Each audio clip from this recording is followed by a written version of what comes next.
Hi friends, మీరు చూస్తున్నారు pharma guide. నేను మీ రాధాకృష్ణ. ఈ రోజు వీడియోలో ఒక ఇంపార్టెంట్ టాపిక్ తో మీ ముందుకు వచ్చానని చెప్పొచ్చు. అది వచ్చేసి ఆర్ఆర్బికి చెందినటువంటి సిలబస్ లో భాగంగా ఫార్మాస్యూటికల్ ఆర్గానిక్ కెమిస్ట్రీ కోసం ఈ వీడియోను మీ ముందుకు తీసుకొచ్చానని చెప్పొచ్చు. అది వచ్చేసి నిన్నటి వీడియోలో ఆల్రెడీ 3 రకాలైనటువంటి మెటీరియల్స్ ఆల్రెడీ ఇవ్వడం జరిగింది. ఈ రోజు 4th మెటీరియల్ అని చెప్పొచ్చు. అంటే ఫార్మాస్యూటికల్ అనాలిసిస్, ఫార్మాస్యూటిక్స్ మరియు అనాటమీ అండ్ ఫిజియాలజీ 3 టాపిక్స్ ఇవ్వడం జరిగింది. ఈ రోజు వీడియోలో ఫార్మాస్యూటికల్ ఆర్గానిక్ కెమిస్ట్రీ గురించి చర్చించుకుందాం. అంతేకాకుండా చాలా మంది ఆల్రెడీ పర్చేస్ చేయడం జరిగింది. కేవలం 15 రూపీస్ తో నేను మీకు ఈ మెటీరియల్ అందిస్తున్నాను. ఫస్ట్ ఈ మెటీరియల్ చూడండి. ఈ మెటీరియల్ నచ్చితేనే మీరు కొనండి. కేవలం 15 రూపాయలతోనే మీకు ఈ మెటీరియల్ ని మీ సొంతం చేసుకోవచ్చు. సో ఆ మెటీరియల్ ఏంటి, దాని తాలూకు పూర్తి వివరాలన్నీ కూడా ఈ వీడియోలో మనం క్లియర్ గా చర్చించుకున్నాం. అంతేకాకుండా ఈ వీడియోని ఎండ్ వరకు చూడండి. లైక్ చేయడం మాత్రం మర్చిపోద్దు, ఎందుకంటే నేను మీ ద్వారా ఆశించేది ఒక్క లైక్ మాత్రమే. మరి ఇంకా లేట్ చేయకుండా డైరెక్ట్ టాపిక్ లోకి వెళ్ళిపోదాం. చూడండి ఫ్రెండ్స్, మీరు ఇక్కడ గమనించినట్లయితే ఇది వచ్చేసి ఆర్గానిక్ కాంపౌండ్స్ గురించి క్లియర్ గా మెన్షన్ చేయబడింది. ఇందులో భాగంగా మీరు చూసుకున్నట్లయితే ఆర్గానిక్ కెమిస్ట్రీ పూర్తిగా ఆర్గానిక్ కాంపౌండ్స్ మీద డిపెండ్ అయి ఉంటుంది. సో దాని తాలూకు ఇంట్రడక్షన్ మీకు ఇక్కడ క్లియర్ గా మెన్షన్ చేయడం జరిగింది. అండ్ ఈ ఆర్గానిక్ కాంపౌండ్స్ అనేవి 2 రకాలని చెప్పొచ్చు. Open chained compounds, at the same time closed chain compounds అని చెప్పొచ్చు. ఓపెన్ చైన్ కాంపౌండ్స్ నే అలిఫాటిక్, అసైక్లిక్ కాంపౌండ్స్ అని చెప్పొచ్చు. అలాగే క్లోజ్డ్ చైన్ కాంపౌండ్స్ ని సైక్లిక్ కాంపౌండ్స్ అని క్లియర్ గా పిలవడం జరుగుతుంది. దాని తాలూకు టైప్స్ కూడా ఇక్కడ క్లియర్ గా చెప్పడం జరుగుతుంది. నెక్స్ట్ మీరు చూసుకున్నట్లయితే క్లోజ్డ్ చైన్ కాంపౌండ్స్ 2 టైప్స్ ఉంటాయని చెప్పొచ్చు. అది వచ్చేసి homocyclic compounds and also heterocyclic compounds అని చెప్పడం జరుగుతుంది. అండ్ ఆ రెండింటికి సంబంధించి డిఫరెన్సెస్ కూడా ఇక్కడ క్లియర్ గా మెన్షన్ చేయడం జరిగింది. ఒక్కసారి మీరు చదివారంటే ఈ మెటీరియల్ మీకు పూర్తిగా అర్థమైపోతుంది అని చెప్పొచ్చు. ఈ ఓన్లీ బేసిక్స్ అని చెప్పొచ్చు. ఈ బేసిక్స్ మీరు నేర్చుకున్నారంటే ఆర్ఆర్బిలో వాళ్ళు ఎలాంటి ట్విస్టెడ్ క్వశ్చన్స్ అడిగినా కూడా మీరు ఆన్సర్ చేయొచ్చు. ఎందుకంటే ఆల్రెడీ మన దగ్గర బేసిక్స్ నేర్చుకున్నాం కాబట్టి ఖచ్చితంగా వాటికి మనము ఎక్స్ప్లెయిన్ చేయొచ్చు. నెక్స్ట్ చూసుకున్నట్లయితే వాటి తాలూకు స్ట్రక్చర్స్ కూడా ఇక్కడ క్లియర్ గా మెన్షన్ చేయడం జరిగింది. ఇవి మీరు గమనించవచ్చు. నెక్స్ట్ మనం చూసుకున్నట్లయితే క్లోజ్డ్ చైన్ 2 టైప్స్ అని చెప్పొచ్చు. మళ్ళీ అవి హోమోసైక్లిక్ కాంపౌండ్స్ అని, హెట్రోసైక్లిక్ కాంపౌండ్స్ అని క్లియర్ గా మెన్షన్ చేయడం జరిగింది. అండ్ చూసుకున్నట్లయితే వాటిని సపరేట్ గా మళ్ళీ ఎక్స్ప్లెయిన్ చేయడం జరుగుతుంది. అలాగే హోమోసైక్లిక్ కాంపౌండ్స్ మళ్ళీ 2 టైప్స్ అని చెప్పొచ్చు. ఏరోమాటిక్ కాంపౌండ్స్ మరియు ఎలిసైక్లిక్ కాంపౌండ్స్ అని చెప్పడం జరుగుతుంది. అండ్ వాటి తాలూకు ఎగ్జాంపుల్స్ మరియు స్ట్రక్చర్స్ కూడా మీకు ఇక్కడ క్లియర్ గా మెన్షన్ చేయబడింది. నెక్స్ట్ మనం చూసుకున్నట్లయితే హెట్రోసైక్లిక్ కాంపౌండ్స్ నాన్ బెంజినాయిడ్ అరోమాటిక్ అని చెప్పొచ్చు. వాటి తాలూకు స్ట్రక్చర్స్ కూడా మీకు ఇక్కడ క్లియర్ గా మెన్షన్ చేయబడింది. నెక్స్ట్ మనం చూసుకున్నట్లయితే హెట్రోసైక్లిక్ కాంపౌండ్స్ 3 టైప్స్ అని చెప్పొచ్చు. అవి monocyclic compounds, bicyclic compounds and polycyclic compounds అని క్లియర్ గా మెన్షన్ చేయబడింది. అండ్ ఈ 3 రకాల హెట్రోసైక్లిక్ కాంపౌండ్స్ కి నీట్ ఎక్స్ప్లెనేషన్ మరియు వాటి తాలూకు ఎగ్జాంపుల్స్ విత్ స్ట్రక్చర్స్ తో సహా మీకు ఇక్కడ క్లియర్ గా పొందుపరచడం జరిగింది. Next IUPAC system of nomenclature అని చెప్పొచ్చు. సో ఐయుపాక్ అంటే అందరికీ తెలుసు కదా, international union of pure and applied chemistry అని చెప్పొచ్చు. అండ్ దీనికి సంబంధించి ఆర్గానిక్ కెమిస్ట్రీ పూర్తిగా ఐయుపాక్ నామెన్క్లేచర్ మీద డిపెండ్ అయి ఉంటుంది. సో ఈ నామెన్క్లేచర్ మీకు అర్థమైందంటే ఆర్గానిక్ కాంపౌండ్స్ యొక్క పూర్తి టెర్మినాలజీ అంతా మీ చేతిలో ఉన్నట్లే. సో ఫస్ట్ మనము ఈ నామెన్క్లేచర్ నేర్చుకోవాలి. ఒక కాంపౌండ్ కి ఏ విధంగా మనం నేమ్ ఇవ్వాలి అన్నది ఈ నామెన్క్లేచర్ మీదనే డిపెండ్ అయి ఉంటుంది.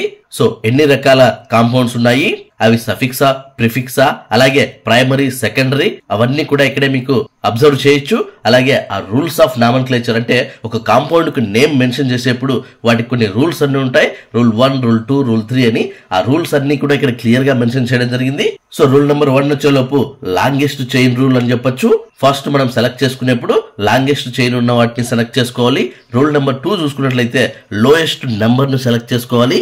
అలాగే రూల్ నెంబర్ 3 చూసుకున్నట్లయితే లోయెస్ట్ సమ్ నెంబర్ ఏదైతే ఉందో దాన్ని మనం చూస్ చేసుకోవాలి. ఈ విధంగా 3 టైప్స్ ఆఫ్ రూల్స్ మనము ఈ ఐయుపాక్ నామెన్క్లేచర్ లో మనము గమనించవచ్చు. నెక్స్ట్ చూసుకున్నట్లయితే ఇంకా కొన్ని రకాల రూల్స్ అన్ని కూడా క్లియర్ గా మెన్షన్ చేయడం జరిగింది. ఈచ్ అండ్ ఎవ్రీ పాయింట్ ని మీకు పాయింట్స్ రూపంలో అందించడం జరుగుతుంది. ప్రతి ఒక్కరికి అందుబాటులో, అట్ ద సేమ్ టైం అందరికీ అర్థమయ్యే విధంగా ఈ మెటీరియల్ ఉంటుందని చెప్పొచ్చు. నెక్స్ట్ మనం గమనించినట్లయితే దీనికి సంబంధించి ఈ నామెన్క్లేచర్ లోనే 5 టైప్స్ ఉన్నాయని చెప్పొచ్చు. Aliphatic compounds, saturated and non saturated compounds, aromatic compounds, acyclic compounds and finally heterocyclic compounds. And వీటికి సంబంధించి పూర్తి స్థాయి డెఫినేషన్స్, అలాగే ఎక్స్ప్లెనేషన్ అండ్ ఆల్సో ఎగ్జాంపుల్స్ కూడా మీకు ఇక్కడ క్లియర్ గా పొందుపరచడం జరిగింది. Next IUPAC naming of alkanes, అంటే ఆల్కేన్స్ కు ఆ పేరు ఎలా వచ్చింది, దాని తాలూకు ఎక్స్ప్లెనేషన్ అంతా కూడా మీకు ఇక్కడ క్లియర్ గా మెన్షన్ చేయడం జరిగింది. ఈ ఆల్కేన్స్ లో ఎన్ని రకాల కార్బన్స్ ఉంటాయి, ప్రైమరీ కార్బన్ ఏంటి, సెకండరీ కార్బన్ ఏంటి, ట్రెషరీ కార్బన్ ఏంటి, అలాగే క్వాటర్నరీ కార్బన్ ఏంటి క్లియర్ గా ఎగ్జాంపుల్స్ తో సహా విత్ ఆటమ్స్ మీకు ఇవ్వడం జరుగుతుంది. సో మీరు పూర్తిగా అర్థం చేసుకోవాల్సి ఉంటుంది. సో నీట్ గా ఈచ్ అండ్ ఎవ్రీ పాయింట్ మీకు ఇక్కడ ఎక్స్ప్లెయిన్ చేయడం జరుగుతుంది. సో అవన్నీ విత్ స్ట్రక్చర్స్ తో సహా మీరు నేర్చుకున్నారంటే ఆర్గానిక్ కాంపౌండ్స్ మీకు చాలా ఈజీ అవుతాయని చెప్పొచ్చు. నెక్స్ట్ ఆల్ కైండ్స్ ఇవ్వడం జరుగుతుంది. సేమ్ ప్రొసీజర్, అలాగే వాటి ఎక్స్ప్లెనేషన్, దానికి ఏ విధంగా పేరు వచ్చింది, అలాగే దాని స్ట్రక్చర్, ఎన్ని కార్బన్ ఆటమ్స్ ఉంటాయి, అవన్నీ కూడా ఇక్కడ క్లియర్ గా మెన్షన్ చేయబడింది అని చెప్పొచ్చు. ఆ తర్వాత మనం గమనించినట్లయితే ఐసోమరిజం ఇక్కడ క్లియర్ గా చెప్పడం జరుగుతుంది. దాని డెఫినేషన్, అలాగే దాని టైప్స్, అంటే ఐసోమరిజం డివైడెడ్ ఇంటూ 2 టైప్స్ అని చెప్పొచ్చు. కాన్స్టిట్యూషనల్, దీన్నే స్ట్రక్చరల్ ఐసోమర్స్ అంటారు. అండ్ సెకండ్ వచ్చేలోపు స్టీరియో ఐసోమర్స్ అని చెప్పొచ్చు. అండ్ వాటి స్ట్రక్చర్స్, వాటి ఎక్స్ప్లెనేషన్ క్లియర్ గా ఇక్కడ మెన్షన్ చేయడం జరుగుతుంది. నెక్స్ట్ విషయాలు మనం గమనించినట్లయితే వాటి తాలూకు ఫంక్షనల్స్, అలాగే మెటా ఐసోమరిజం, అలాగే స్టీరియో ఐసోమర్స్ క్లియర్ గా ఇక్కడ విత్ స్ట్రక్చర్స్ తో సహా మీకు చెప్పడం జరుగుతుంది. ఈ స్టీరియో ఐసోమరిజం లో 2 టైప్స్ ఉంటాయని చెప్పొచ్చు. కాన్ఫిగరల్ ఐసోమర్స్ అండ్ రెండోది వచ్చేలోపు కన్ఫర్మేషనల్ ఐసోమర్స్ అని చెప్పొచ్చు. సో వాటి డిఫరెంట్ టైప్స్, అలాగే వాటి స్ట్రక్చర్స్ ఇక్కడ క్లియర్ గా మెన్షన్ చేయబడింది. నెక్స్ట్ మనం గమనించినట్లయితే జియోమెట్రిక్ ఐసోమర్స్, వాటి తాలూకు నోట్స్ కూడా మీకు ఇక్కడ క్లియర్ గా చెప్పడం జరుగుతుంది. ఆ తర్వాత మనం గమనించినట్లయితే alkanes, alkynes and conjugated dynes అని అక్కడ చెప్పడం జరుగుతుంది. అండ్ వాటి తాలూకు నోట్స్ కూడా మీకు ఇక్కడ ఇవ్వడం జరుగుతుంది. అందులో హైబ్రిడైజేషన్ ఉంటుందని చెప్పొచ్చు. వెరీ ఇంపార్టెంట్ టాపిక్ అని చెప్పొచ్చు. ఇందులో 3 టైప్స్ ఆఫ్ హైబ్రిడైజేషన్స్ మనం గమనించవచ్చు. sp3, sp2 మరియు sp హైబ్రిడైజేషన్స్ అని చెప్పొచ్చు. అండ్ వీటి తాలూకు ఎక్స్ప్లెనేషన్ మరియు క్లియర్ కట్ స్ట్రక్చర్స్ తో సహా మీకు ఇక్కడ క్లియర్ గా పొందుపరచడం జరుగుతుంది. వన్స్ ఒక్కసారి మీరు ఇది చదివారంటే మీకు అర్థమైపోయే విధంగా ఈ మెటీరియల్ ఉంటుందని చెప్పొచ్చు. సో జస్ట్ మీరు ఒకటేసారి చదవండి, మీకు క్లియర్ గా అర్థమైపోతుంది. సో పారాఫిన్స్ ఇవ్వడం జరుగుతుంది. ఆ తర్వాత దాని యూజెస్, అలాగే స్టెబిలిటీస్ ఆఫ్ ఆల్కీన్స్, ఈ విధంగా మీకు క్లియర్ స్ట్రక్చరల్ ఇన్ఫర్మేషన్ ఇక్కడ ఇవ్వడం జరుగుతుంది, ప్రతి ఒక్కరికి అర్థమయ్యే విధంగా. ఆ తర్వాత sp2 కు సంబంధించి పూర్తి స్థాయి నోట్స్ మీకు ఇక్కడ ఇవ్వడం జరుగుతుంది విత్ స్ట్రక్చరల్ ఇన్ఫర్మేషన్ తో సహా. సో ప్రతి ఒక్కరు దీన్ని గమనించగలరు. నెక్స్ట్ విషయాలు మనం గమనించినట్లయితే వాటి మెకానిజం కూడా ఇవ్వడం జరుగుతుంది, అలాగే స్టీరియో కెమిస్ట్రీ కూడా ఇవ్వడం జరుగుతుంది, ప్రతి ఒక్కరు దీన్ని గమనించగలరు. ఆ తర్వాత ఫ్యాక్టర్స్ అఫెక్టింగ్ ఎలిమినేషన్ రియాక్షన్ అని చెప్పొచ్చు. దాని తాలూకు పూర్తి వివరాలన్నీ కూడా మీకు ఇక్కడ క్లియర్ గా పొందుపరచడం జరిగింది. నెక్స్ట్ మనం గమనించినట్లయితే ఆల్కైల్ హ్యాలైడ్స్ ఇవ్వడం జరుగుతుంది, వాటి తాలూకు క్లాసిఫికేషన్, దాని మెథడ్ ఆఫ్ ప్రిపరేషన్ అన్ని కూడా ఇక్కడ క్లియర్ గా మీకు ఎక్స్ప్లెయిన్ చేయడం జరుగుతుంది. సో చూసారు ఫ్రెండ్స్, ఈ మెటీరియల్ మీకు ఖచ్చితంగా యూజ్ అవుతుందని చెప్పొచ్చు. సో ఇలాంటి మెటీరియల్ మీరు ఎక్కడా దొరకదు. ఈవెన్ గూగుల్లో, యూట్యూబ్ లో ఎక్కడ వెతికినా కూడా ఇలాంటి మీకు చాలా అరుదుగా దొరుకుతూ ఉంటుంది. సో వీటన్నిటిని ఎగ్జామ్ కు ముందరగా మీ ముందుకు తీసుకురావడం జరుగుతుంది. సో ఇవన్నీ కూడా మీరు నీట్ గా చదువుకోవాల్సి ఉంటుంది. ఆల్రెడీ ఒకవేళ మీ దగ్గర మెటీరియల్ ఉంటే పర్లేదు, ఎవరైతే మెటీరియల్ లేదో వాళ్ళు ఈ మెటీరియల్ మీకు ఎంతగానో ఉపయోగపడుతుందని చెప్పొచ్చు. ఎందుకంటే అన్ని కాంపిటీషన్ ఎగ్జామ్స్ కి ఈ మెటీరియల్ యూజ్ అవుతుంది. ఒక RRBకనే కాకుండా SSC ఫార్మసిస్ట్ సంబంధించి అటు స్టేట్ గవర్నమెంట్ కానీ సెంట్రల్ గవర్నమెంట్ కానీ ఇచ్చే ప్రతి ఎగ్జామ్ కి ఈ మెటీరియల్ సూటబుల్ అవుతుందని చెప్పొచ్చు. సో చూసారు ఫ్రెండ్స్, ఈ మెటీరియల్ కేవలం 15 రూపాయలతోనే మీకు సొంతం చేసుకోవచ్చు. మన ఇన్స్టాగ్రామ్ అకౌంట్ కు వచ్చేయండి. అక్కడ మీరు ఒక టాపిక్ చెప్పి ఆ టాపిక్ సంబంధించినటువంటి మెటీరియల్ నాకు పంపించండి అని మీరు అడిగినట్లయితే ఒక్కో టాపిక్ కు కేవలం 15 రూపీస్ మాత్రమే మీరు పే చేసి ఈ టాపిక్ ని మీరు సొంతం చేసుకోవచ్చు. ఒకవేళ ఇన్స్టాగ్రామ్ ఐడి లేకపోతే త్రూ మెయిల్ ద్వారా కూడా నన్ను కాంటాక్ట్ అవ్వచ్చు.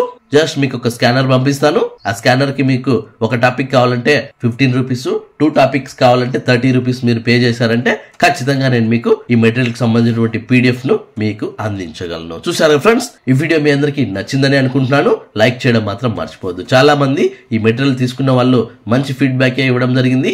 గత 3 డేస్ గా చాలా మంది పర్చేజ్ చేశారు. ప్రతి ఒక్కరు వీటి మీద మంచి ఫీడ్బ్యాక్ ఇవ్వడం జరిగింది. సో ఈ మెటీరియల్ నచ్చితేనే మీరు కొనండి, ఇంట్రెస్ట్ ఉన్న వాళ్ళు ట్రై చేయండి. చూసారా ఫ్రెండ్స్, ఈ వీడియో మీ అందరికి నచ్చిందని అనుకుంటున్నాను. లైక్ చేయడం మాత్రం మర్చిపోద్దు, ఎందుకంటే నేను మీ ద్వారా ఆశించేది ఒక్క లైక్ మాత్రమే. అలాగే మీకు ఇంకా ఏమైనా డౌట్స్ ఉన్నా, క్వైరీస్ ఉన్నా డైరెక్ట్ గా కమెంట్ బాక్స్ లో టైప్ చేయండి, వెంటనే నేను మీకు రిప్లై ఇస్తాను. అండ్ ఫస్ట్ మన ఛానల్ చూస్తున్నట్లయితే సబ్స్క్రైబ్ చేయండి. సబ్స్క్రైబ్ చేయగానే పని అయిపోలేదు గైస్, పక్కనే ఉన్న బెల్ ఐకాన్ ని మీరు ప్రెస్ చేయగానే నేను వీడియో పెట్టిన వెంటనే మీకు నోటిఫికేషన్స్ ద్వారా అలర్ట్స్ వస్తాయి. అలాగే వీటి తాలూకు పూర్తి స్థాయి ఇన్ఫర్మేషన్ మీరు నా ద్వారా పొందాలనుకుంటే డైరెక్ట్ మీరు నాకే కాల్ చేయొచ్చు. అదేలా అంటే మీ మొబైల్లో ఉన్న ప్లే స్టోర్కి వెళ్ళండి, అక్కడ కాల్ మీ 4 అనే యాప్ ఉంటుంది. ఆ యాప్ మీరు డౌన్లోడ్ చేసుకుని సర్చ్ బాక్స్ లోకి వెళ్ళి రాధాకృష్ణ 1481@cm4 అని మీరు టైప్ చేసినట్లయితే డైరెక్ట్ గా మీరు నాకు కాల్ చేసే ఆప్షన్ మీకు దొరుకుతుంది. చిన్న చిన్న డౌట్స్ ఉంటే కమెంట్ రూపాయలు అడగండి. ఖచ్చితంగా నా గైడెన్స్ తాలూకు లెంతీ క్వశ్చన్స్ అయితేనే మీరు కాల్ మీ 4 యాప్ ద్వారా కాల్ చేయండి, ఎందుకంటే మీ టైంని అలాగే మీ మనీని వేస్ట్ చేసుకోవద్దు. ఇంట్రెస్ట్ ఉన్న వాళ్ళు ట్రై చేయండి. చూసారు ఫ్రెండ్స్, మళ్ళీ నెక్స్ట్ వీడియోలో మరొక ఇంట్రెస్టింగ్ టాపిక్ తో మళ్ళీ మీ ముందుకు వస్తాను. అందరికి సెలవు. Thank you for watching. జై హింద్.